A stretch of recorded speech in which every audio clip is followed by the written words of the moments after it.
Welcome to RV Kitchen, where all my recipes are cheap, easy, and delicious, just like me. Well, honey, you know what they say, when life gives you lemons... Oh, hell, let's face it, I got up and went to work for 2 weeks straight, got the paycheck to go and buy the darn expensive thing. Well, honey, y'all seem to enjoy my sweet recipes, so let me bring you another one. Now, to make my lovely lemon lasagna, honey, you're going to need to start out by setting out 1 pack of cream cheese. And yes, honey, let that set out for a couple of hours. And then you're going to take and dump that into a bowl with 3 cups of granulated sugar. Now, honey, this next part might be a little too much for a strong hand, so we're going to break out the mixer.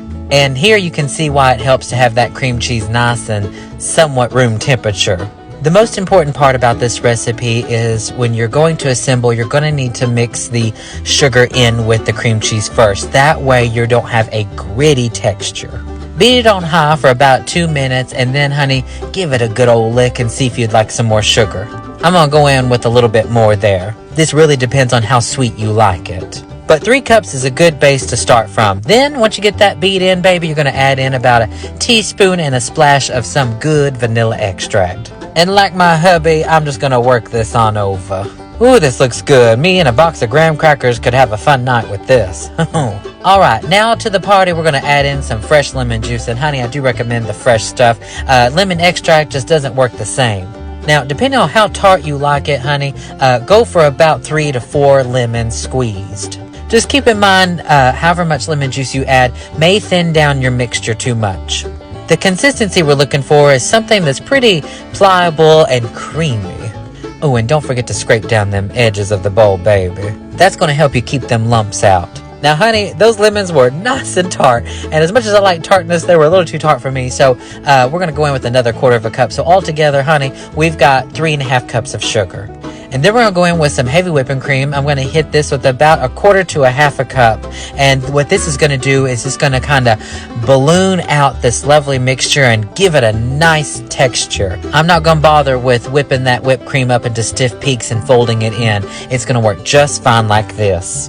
And the reason why I added the cream in later is because I don't want to overbeat it, and that lemon juice and cream might have made some buttermilk. I wasn't going to risk it. Let that be on high for about 2 minutes, and honey, you're going to have a wonderful consistency. And as long as you get something about like this, you'll be doing just fine. Now, grab yourself a container or a bowl or anything that's got a lid on it. And honey, you're going to line the bottom out with some vanilla wafers. You can even go with graham crackers. That works just fine too. Now, honey, this might be a little bit of an extra step, but I like to fill up an icing bag, and then I'm going to go in and just layer some of that delicious lemon cream cheese mixture on top of those vanilla wafers.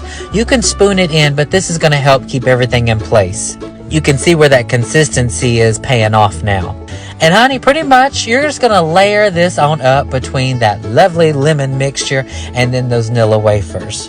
And honey, this works even better with lady fingers.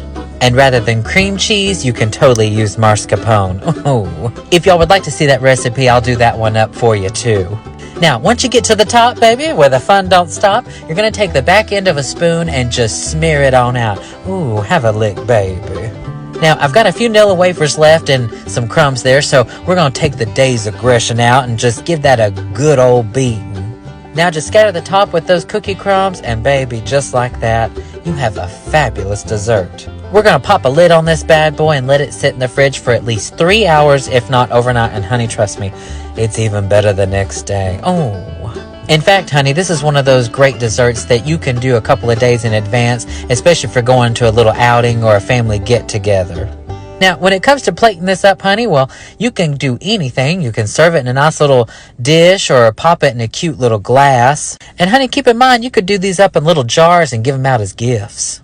I will say, baby, no matter how you serve this up, it is nice to garnish with maybe an item that's inside of it. Like a little lemon peel, baby. And if you have some fresh mint, that looks nice too. The green really sets off the yellow. Well, baby, I hope you enjoyed this dessert, and if you try it, let me know what you think. It's definitely a great recipe to save because it's pretty forgiving. Well, baby, open up, because the next time I see you, we'll be back at the RV Kitchen.